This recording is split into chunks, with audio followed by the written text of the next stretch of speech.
Actually. जैसे मैं example दूं आपको, इंडिया में योगा को कोई पूछता नहीं था, वो योग था जब तक, तब तक कोई नहीं पूछ रहा था। जब वो योगा बन गया अमेरिका जाके ना, तो इंडिया में लोगों ने योगा मैट्स खरीदनी शुरू कर दी अमेजोन के ऊपर। करेक्ट। तो ये हमारी ट्रेजेडी है हमारे देश की, कि हमारे यहाँ पे हम जब कोई बात बोलते हैं ना, तो लोगों को बिलीव नहीं होता। Even for that matter, even वो हर हर जगह पे है। इवन जियोपॉलिटिकल एनालिसिस भी जो है ना, लोगों को एक्चुअली जो जेन्युइन एनालिसिस है ना नहीं चाहिए। उनको वो या तो वो चाहिए जो वो सुनना चाहते हैं, या तो एक सेगमेंट उन लोगों का है जो तभी उस चीज को बिलीव करेंगे जब वो अमेरिका या यूरोप से आएगी सेम चीज जो हम कह रहे हैं। True. So it's a tragedy, but that's how we are as a people, as a country. हमारा इतिहास तो बहुत ही जबरदस्त इतिहास है। वो आई थिंक टेम्परेरी प्रॉब्लम चल रही है इस समय, बट इतिहास तो हमारा अभी कोई। आपसे बात, सॉरी आपको इंटरप्ट कर रहा हूँ, अभी आपसे बात करने से पहले एक यूएस से एक सज्जन का आया था मुझे कॉल। तो वो मुझसे कह रहे थे, उन्होंने प्रोग्राम वगैरह देखा था, तो कहीं से नंबर लेकर के उन्होंने मुझे कॉल किया था, तो उनसे बात हो रही थी। तो वो मुझसे कह रहे थे कि वैभव जी, मैं यहाँ रहता हूँ, his wife works very closely with the Jews, the Jew community in Brooklyn. तो she is a doctor I guess. तो वो मुझे बता रहे थे कि वी ऑफन डिस्कस कि यार जूस को देखो, हमको जूस की तरह बनना चाहिए। जूस जो है वो they love Israel, they are American citizens, like for like fifth generation, six generation American, but they are like कि यार उनको क्या है कि मतलब वो स्टिल दे लव इसराइल, और वो इसराइल के लिए कुछ भी करने को तैयार है। वो हमेशा इसराइल की बात करते हैं, इसराइल की सिक्योरिटी के बारे में सोचते हैं, अपने रिलीजन के बारे में सोचते हैं, वो अपने धर्म की बातें करते हैं, they are very protective about it. और मतलब बहुत सारी चीजें उन्होंने मुझे तारीफ करी। उन्होंने कहा यार मुझे बहुत अफसोस होता है कि हम जो एनआरआईज हैं, बोले कि यार एक्सेप्ट ही सेड कि यार 15-20% को आप छोड़ दीजिए, या मैक्सिमम 30%, मेजोरिटी जो है, जो 65-70% जो इंडियंस हैं, या जो हिंदू एनआरआईज हैं, कहते यार वो इन हिंदू एनआरआईज को एक्चुअली इंडिया से कोई लेना देना नहीं है। They don't care about it, they care more about Trump, they care more about America, they care more about their American lifestyle. इन चीजों के बारे में वो ज्यादा केयर करते हैं, और कोई इंडिया से या धर्म से कोई लेना देना नहीं, उनको बांग्लादेश में क्या हो रहा है उससे कोई लेना देना नहीं है। सो आई सेड कि यार अब अक्सर जो है ना, वो हमको बोला जाता है ना कि यार आप हम जूस की तरह क्यों नहीं बनते, and he was also saying this कि यार हम जूस की तरह कब बनेंगे। आई सेड कि यार हम जूस की तरह उस दिन बन जाएंगे ना, जिस मतलब हम इसराइल की तरह उस दिन बन जाएंगे जिस दिन हम जूस की तरह सोचना और उनकी तरह बिहेव करना शुरू कर देंगे। कहता हमको इंडिया में हर एक इंडियन को ना इसराइल की तरह बनना है, हर किसी को इंडिया को इसराइल बनाना है। We strive for that thing, यार हमको कैसे हम इसराइल बन जाए, इंडिया कैसे इसराइल बन जाए। यार आप जू बनने को तैयार नहीं हो, तो अगर आप जू बनने को तैयार नहीं हो, आप उनकी तरह सोचने को तैयार नहीं हो, आप उनकी तरह भारत को अपना सब कुछ देने को तैयार नहीं हो, आपकी लाइफ की फर्स्ट प्रायोरिटी इंडिया नहीं है, आपका धर्म नहीं है, तो इंडिया कैसे इसराइल बन जाएगा। आप खुद तो जूस की तरह बिहेव करना शुरू कीजिए। वो आप करेंगे नहीं, इंडिया इसराइल बन जाए, ऐसा कभी हो सकता है क्या। नहीं। ठीक है, मतलब so this is the problem. हमको सब कुछ चाहिए, लेकिन हम उसके लिए जो रिक्वायर्ड जो चीजें हैं, जो कंडीशंस हैं, उन रिक्वायर्ड कंडीशंस को फुलफिल करने के लिए हम एज अ कम्युनिटी कह लीजिए, as a group of people कह लीजिए, मतलब हम उस चीज के लिए रेडी नहीं है। तो जब आप उस चीज के लिए रेडी नहीं है, तो I mean you are never going to become Israel if you don't start behaving like the Jews. तो ये एक प्रॉब्लम है, ट्रेजेडी, अभी क्या कर सकते हैं। एक जैसे आपने इजराइल का बात किया, क्योंकि मेरा इसमें थोड़ा सा काउंटर लॉजिक ये रहता है कि why should we become anyone else, why should we stay who we are. Aditya भाई, उनको बनना है ना इसराइल। मैं अपनी बात तो कर ही नहीं रहा हूं। अगर आपको इसराइल बनना है, तो आप जूस की तरह बिहेव करो, बन जाओगे। मतलब इसका इससे सिंपल आंसर कोई दे सकता है क्या। नहीं, बिल्कुल नहीं। वो तो लाल तो गाय भी मारते हैं। तो मुझे नहीं शौक है इसराइल बनने का, मुझे कोई शौक नहीं, लेकिन जिनको है, you yes. Start behaving like them ना। आप बिहेव करोगे नहीं। बनना, अगर आपको, आप अमेरिका बनना चाहते हो, अमेरिकन की तरह बिहेव करना शुरू कर दो, अमेरिका बन जाओगे। कौन सा करेक्ट। रॉकेट साइंस है। यस। माइंडसेट पे डिपेंडेंट है आप क्या बनना चाहते हो। मैं मैं लोगों को बोलता हूँ अमेरिका में I am 100% gold standard Indian on all sides. Bharat से हूँ, जन्म मेरा सोलापुर में हुआ है, और इधर अमेरिका में मैं अपाचे इंडियन का सिटीजन हूँ, तो वहां पे भी इंडियन हूँ। तो दोनों साइड गोल्ड स्टैंडर्ड है। अच्छा। आपकी तो सारी दोस्ती यारी ही उन लोगों से। वो लोग मुझे अपना इतना प्रेम देते हैं ना, बहुत प्रेम देते हैं वो। आपको ऑनरेरी नेटिव अमेरिकन डिक्लेयर कर देंगे किसी दिन। हो चुका है, हो चुका है। I am a citizen of Apache nation also. अच्छा। क्योंकि Apache nation by American law is a sovereign nation by okay. American laws. तो वो लोग दूसरों को सिटीजनशिप दे सकते हैं अपने एरिया की। एंड अच्छा। It's the largest group in the western USA. चलिए, इस पे हम लोग चलते हैं, और हमारे भारत के जिस भी विषय पे हम लोग आज बात करने वाले हैं, बांग्लादेश पे। तो आप इस पूरे इश्यू को कैसे देखते हैं? क्योंकि अभी 16 दिसंबर निकला है, 4 दिन पहले भारत ने उनको आज़ादी दिलाई, और उन लोगों ने अशब्द भी बोले कुछ, मुझे ऐसा लगता है कि दे सेड कि we don't recognize India's contribution, ऐसा बोला उन्होंने वेरी क्लियरली। तो how do you see this overall Bangladesh issue today? अब देखिए, इसका अगर रियलिटी में अगर वास्तविक जवाब दे दूं ना, हाँ। तो लोगों को बहुत बुरा लगेगा। बहुत बड़ी कम्युनिटी इंडिया में और यूएस में भी, आपके बहुत सारे यूएस यूएस में भी होंगे, जो लिबरल होंगे, सेक्युलर होंगे, उनको बहुत बुरा लगेगा। लेकिन उन्होंने ऐसा बोला है, तो what are you surprised about? नमक हरामी उस पूरी कौम के डीएनए में है।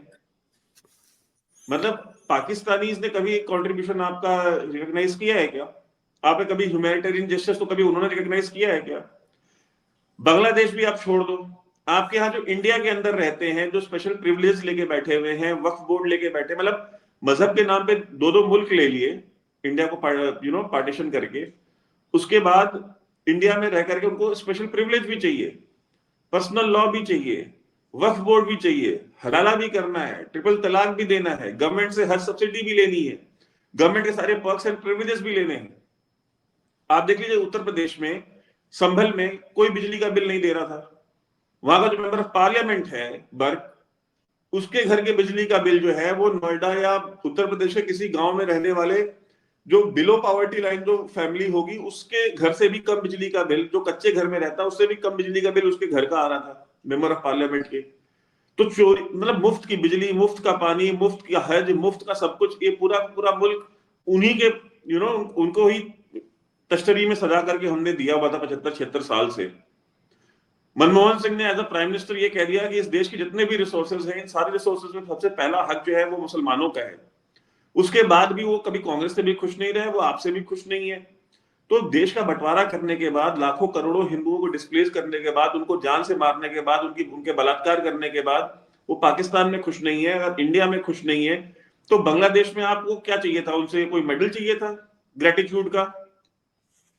आप क्या तो रह रहे हैं ना। प्रधानमंत्री मोदी ने इनको क्या नहीं दिया? उज्ज्वला योजना में इनको गैस कनेक्शन दिया, इनको प्रधानमंत्री जनधन योजना में अकाउंट खोल के दिया, इनको एमएसएमई का लोन दिया, इनको बिजनेस करने के लिए पैसा दिया, इनके प्रोडक्ट्स को दुनिया भर में कैसे एक्सपोर्ट किया जाए, उसकी ईज कैसे बढ़े, उसके लिए फैसिलिटेट कराया। मतलब आरोग्य योजना में इनको हेल्थ इंश्योरेंस दिया 5-5 लाख का इन सबको। उसके बाद भी मोदी को एक वोट भी मिला क्या इनका कभी? तो मतलब ये कौन सा ग्रेटिट्यूड और कौन सी थैंकफुलनेस आप ढूंढ रहे हैं? मतलब अजीब वाहियात किस्म का ये देश हो चुका है। और हमारी एक्सपेक्टेशंस अजीब किस्म के हैं कि यार हमको बांग्लादेश, आपके यहाँ पे जो रह रहे हैं, वेस्ट बंगाल में मंदिर तोड़ रहे हैं, मंदिर जला रहे हैं, देवी प्रतिमाएं तोड़ रहे हैं, वीडियोस अवेलेबल है ना? तो अगर वहां पे तोड़ते हैं, यहाँ पे मंदिरों पे कब्जा करके बैठे हैं, पत्थर चला रहे हैं, गोलियां चला रहे हैं पुलिस के ऊपर संभल के अंदर, सर्वे के नाम पे। वहां पे कोई बुलडोजर नहीं गया था मस्जिद गिराने के लिए, सर्वे हो रहा था। तो ये इनका एटीट्यूड, मतलब पेशावर से लेकर के ढाका तक हर जगह है। इंडिया में भी वही सेम एटीट्यूड है, दादागिरी है, उनको भी सर पे चढ़ाया गया है, उनको उनको भी ब्रेन वॉश किया गया, भाई आप बड़े शूरवीर हो, एक मुसलमान 10 हिंदू मार देता है, इस किस्म की थेरीज पढ़ाई गई हैं। आपने तो इस मुल्क पे 800 साल हुकूमत करी है, आप इस मुल्क के असली मालिक हैं, आप हुक्मरान हैं। चाहे वो शेर व शायरी करने वाले हों, चाहे पॉलिटिशियंस हो, चाहे वो मुल्ला मौलाना हो, सबने उनको यही सिखाया है 75 साल से, 76 साल से। तो उसी रास्ते पे चल रहे हैं वो। सो आई मीन, उनसे ये कुछ एक्सपेक्ट करना कि, और देखिए वो जो कर रहे हैं वो करेंगे ही करेंगे। Bangladesh is Pakistan 2.0। Now you have to decide how you want to deal with it. Are you going to wait for Lashkar-e-Taiba, another Lashkar-e-Taiba to be formed there, another Jaish-e-Mohammed to be formed there? अगर आप उसके लिए wait करना चाहते हैं करिए, कोई बात नहीं है। आप चाहते हैं कि कुछ एक आध 26-11 टाइप बांग्लादेश से भी हो जाए, तब हम खड़े होंगे, तब हमारी रीढ़ की हड्डी सीधी होगी, तब कर लीजिएगा, कोई बात नहीं है। और एक आर्गुमेंट बहुत चलता है कि 20 तारीख तक रुक जाइए, 20 तारीख को डोनाल्ड ट्रंप आ जाएगा। ठीक है, तो डोनाल्ड ट्रंप 20 तारीख को आ जाएगा तो क्या करेगा डोनाल्ड ट्रंप को? और कोई काम धंधा नहीं है। 20 तारीख को आने के बाद सबसे पहले वो ये पूछेगा कि यार ढाका में हिंदुओं का क्या हाल चाल है, ये बताओ पहले, सबसे पहले मुझे। तो मतलब किस तरीके की बातें करते हैं आप? यूएस सिटीजन है, आप अमेरिका में रह रहे हैं पिछले 25 साल से। आप मुझे बताइए, आप डोनाल्ड ट्रंप को जानते हैं, उसको एक व्यक्ति के तौर पे, आप आपके तो व्यक्तिगत दोस्त भी रहे हैं, आप उनको पर्सनली भी जानते हैं। डोनाल्ड ट्रंप की पर्सनालिटी से आप वाकिफ नहीं है या मैं वाकिफ नहीं हूं? मतलब वो मेक अमेरिका ग्रेट किनारे पे आया है या मेक इंडिया ग्रेट अगेन किनारे पे आया है? बिल्कुल सही लॉजिक है। Yes, absolutely. ठीक है, वो सबसे पहले अगर डीप स्टेट है, डीप स्टेट को हटा देगा। डीप स्टेट को मतलब सबसे पहले वो जो अमेरिका के अंदर जो इन्फ्लुएंस कर रहा है उनको क्लीन करेगा, जो ढाका में कर रहे हैं 12,000 किलोमीटर दूर उनको करेगा। जो उसको चुनाव हरा रहे थे, जो उसके खिलाफ साजिशें कर रहे थे, जो उसके खिलाफ कंस्पायर कर रहे थे, जो जाकर के मार्क जकरबर्ग को इंटिमिडेट कर रहे थे एफबीआई वाले, वो डीप स्टेट जो उसके खिलाफ काम कर रहा था, जो उसको उसके खिलाफ केसेस बनवा रहा था फेक, जो उसके इंडाइटमेंट में इन्वॉल्व थे, वो पहले उनको डील करेगा कि चलेगा, पहले मोहम्मद यूनुस का हिसाब किताब करेगा वो। I mean I seriously fail to understand what kind of analysis are we doing. So, और अगर आप खुद खड़े नहीं होंगे आपके पड़ोस में जो हो रहा है उसके लिए, आप खुद नहीं खड़े हो सकते, तो वो क्यों आएगा खड़ा होने? पुतिन खड़ा हुआ ना जाकर के क्रीमिया में, जब उसके पड़ोस में अमेरिका ने क्रीमिया में बदमाशी करने की कोशिश की, वो जाके खड़ा हुआ ना यूक्रेन में, जब वहां पे इन्होंने करने की कोशिश की। तो आपकी लड़ाई आपको लड़नी पड़ती है। मेरी लाइफ में कोई प्रॉब्लम होगी तो आपका कोई व्यूअर आएगा क्या लड़ने के लिए उसकी? भाई मेरी लाइफ की प्रॉब्लम है, मैं ही लड़ूंगा। आपके व्यूअर की लाइफ में कोई प्रॉब्लम होगी, आपको उस व्यूअर को ही लड़ना पड़ेगा। आदित्य सत्संगी नहीं जाएगा उसको लड़ने के लिए। दुनिया इसी तरीके से है। हमारी प्रॉब्लम्स हमें, और भगवान ने आपको 2 हाथ दिए हैं, 2 पांव दिए हैं, पुरुषार्थ दिया है, तो इसलिए हमको ये हमेशा हमारे धर्म में सिखाया है कि एक पुरुषार्थी बने, अपनी चीजों को खुद डील करें, और मतलब जो हार्ड टाइम्स हैं उनको क्रॉस करके आप आगे बढ़ें। यही तो सारा कर्म का सिद्धांत है।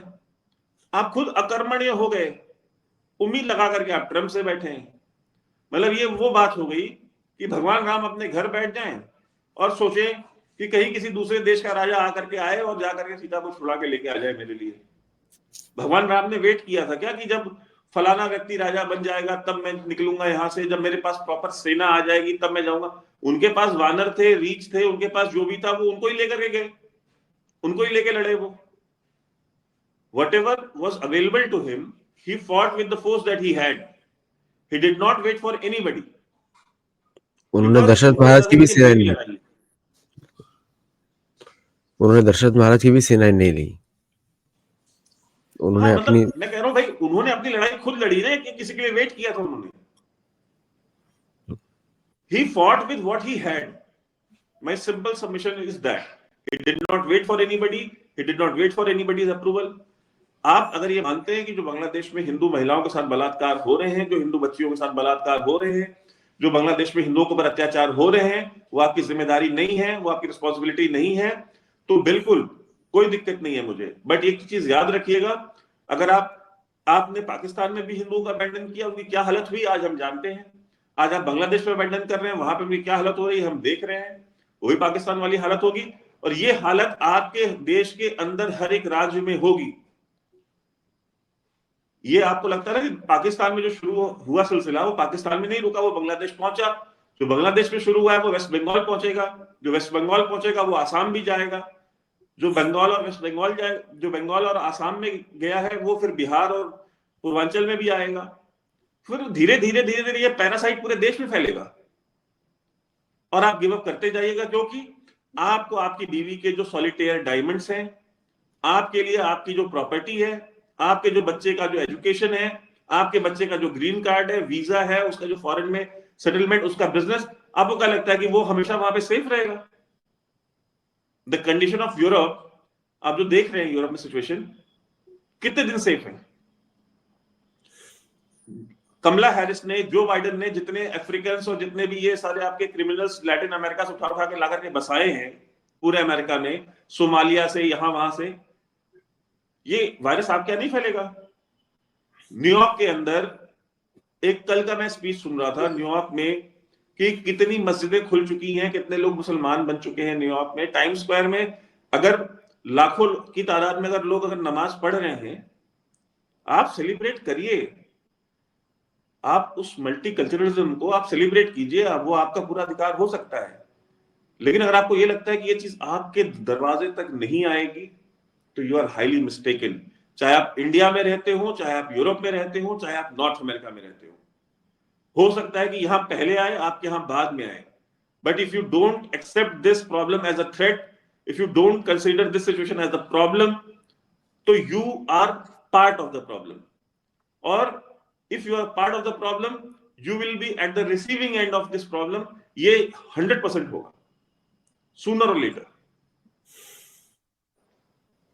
एक्चुअली आपने जब ट्रम्प के बारे में बोला, उसकी प्रायोरिटीज वेरी क्लियर है।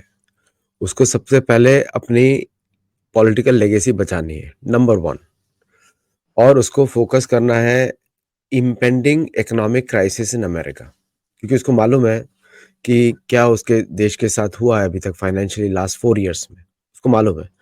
एंड उसका तीसरा प्रायोरिटी रहेगा उनका कि he is going to focus on election promises, जो कि शायद वो पूरा ना कर पाए, बिकॉज जो जिस तरह के स्टेटमेंट्स दिए इलेक्शन से पहले उन्होंने, वो शायद उनका टीम लीगली ना कर पाए, क्योंकि बहुत चैलेंजेस होंगे।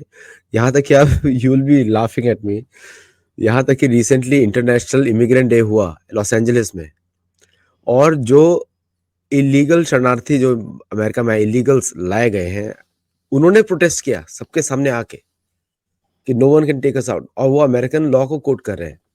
सो this happened just 2 days back, 3 days back. तो अच्छा, एक बात बताइए, जो अब जो बात हो रही है अराकान आर्मी की और ये सब बात हो रही है, you put a very clear site on that, तो आपको क्या लगता है कि what is actually happening on that side? क्योंकि लोगों को काफी होप है उन सब चीजों से, लोगों को लग रहा है कि भारत ने बड़ा सख्त एक्शन लिया है फ्रॉम अराकान साइड। देखिए, अराकान सैल्वेशन आर्मी जो है, आप उसके खिलाफ आप एक्शन ले लेंगे म्यांमार के अंदर, आपने पहले भी लिया है। आपने बहुत सारे जो इंसर्जेंट ग्रुप्स, जो कुकी इंसर्जेंट ग्रुप्स थे, या जो no, but they are saying they are protecting Hindus and Buddhist, तो वो भारत को सपोर्ट कर रहे हैं इस समय। यार, आप मानते हैं कि ये अराकान आर्मी वाले, जो कि बेसिकली रोहिंग्याज हैं, जिन्होंने बुद्धिस्ट मंक्स को जिंदा जलाया था, वो ये क्लेम कर रहे हैं कि हम हिंदू और बुद्धिस्ट को प्रोटेक्ट कर रहे हैं? नहीं, एक और मतलब फैक्शन है which they are saying which is not the Rohingya faction, they are working against Rohingya, नहीं, these तो guys। The force acting against the Rohingya faction is the Myanmarese army. अच्छा, ओके। और ये जो आप फ्रैक्शंस की बात कर रहे हैं, ये फ्रैक्शंस छोटे छोटे स्प्लिंटर ग्रुप्स होंगे, ठीक है, दे आर इररिलेवेंट, उनसे कोई फर्क नहीं पड़ता है। But the larger problem is not, देखिए, मैं अराकान रोहिंग्या साल्वेशन आर्मी जो है, मैं उसकी बात ही नहीं करता, बिकॉज आई नो कि what they are capable of, वो कितनी उनकी कैपेबिलिटी है, ठीक है। Right now it is not much, but once they are provided with the support that has landed in Bangladesh, जो कि बांग्लादेश में जो सपोर्ट पहुंच चुका है आईएसआई का, जो पाकिस्तान मिलिट्री का जो सपोर्ट वहां पहुंच चुका है, और बांग्लादेश आर्मी के साथ जो कोलैबोरेशन में, कल ही आपने देखा होगा ना कि उस शहबाज शरीफ की और उसकी मोहम्मद यूनुस की मुलाकात हुई है कायरो में, इजिप्ट में। तो वो yes, जो सपोर्ट पहुंचा है वहां पे, वो जब इनके हाथ में जाएगा, और वहां पे जो ट्रेनिंग कैंप्स लग रहे हैं, बांग्लादेश के अंदर जो ट्रेनिंग कैंप्स लग रहे हैं, वहां पे जब इनको ट्रेनिंग दी जाएगी, उसके बाद जो, मैं अभी करंट के लिए परेशान नहीं हूं इंडिया में कि भाई अभी फिलहाल तुरंत इंडिया में क्या होगा। I am more worried about कि जब ये ट्रेनिंग कैंप स्टार्ट हो जाएंगे, जब ये सारी चीजें शुरू हो जाएंगी, और बांग्लादेश के अंदर के जो जिहादी हैं और जो रोहिंग्या हैं और जो इस तरह के और ग्रुप्स हैं, जब और जो बिहारी मुसलमान जिनको कहते हैं, जो कि बेसिकली 1971 वॉर में उसमें से कुछ बिहार से गए हुए मुसलमान थे जो पाकिस्तान चले गए थे, वो थे जो पाकिस्तानी स्टेट के साथ खड़े थे, न कि बंगालियों के साथ। वो और वो रोहिंग्या जो कि माइग्रेट करके चले गए थे पाकिस्तान, वो जो कि कराची की कच्ची बस्तियों में रहते हैं। ये जब लाखों की संख्या में जब इनको यहाँ भेजा जाएगा बांग्लादेश के अंदर और उनको ट्रेनिंग देकर के इनको भेजा जाएगा इंडिया के अंदर, वो मेरे लिए ज्यादा चैलेंजिंग पार्ट है। That is much more challenging for me and that will be the real problem for India. और हम तो अभी फिलहाल बात कर रहे हैं बांग्लादेश के अंदर जो हिंदुओं के साथ हो रहा है, हमारे साथ तो होना है। तो चाहे वो रोहिंग्या फ्रैक्शन हो, चाहे वो आपका बांग्लादेश से जो टेररिज्म या जो आईएसआई का जो रोल होगा, वो तो स्टार्ट होगा अब धीरे धीरे। बट करेंटली जो चल रहा है बांग्लादेश में, I am more concern about that. जो मंदिर जलाए जा रहे हैं, जो औरतें उठाई जा रही हैं, जिनके रेप हो रहे हैं, जो बलात्कार हो रहे हैं, और उसको लोग बैठ कर ट्विटर पे डिफेंड कर रहे हैं कि ये तो फेक न्यूज है, वो जली हुई मूर्तियां फेक है, वो जले हुए मंदिर फेक है। 100 केसेस में से अगर कहीं कोई एक मिसरिप्रेजेंटेड चीज आती है, जो कि हर हर क्राइसिस में होता है, कि 100 में से 2-4 फेक चीजें आ जाती हैं, बिकॉज एक सेंसेशनलिज्म चल रहा होता है, हर किसी को अपनी रीच बढ़ानी होती है, तो जल्दीबाजी में लोग बिना वेरीफाई किए 2-4 चीजें वैसी भी डाल देते हैं। बट वो 2-4 अगर कोई फेक है, इसका मतलब ये थोड़ी कि जो बाकी की रेस्ट ऑफ द 95-96% चीजें हैं वो सारी की सारी फेक हैं। वो तो सही है ना। सो मुझे बेसिकली प्रॉब्लम उस चीज से है।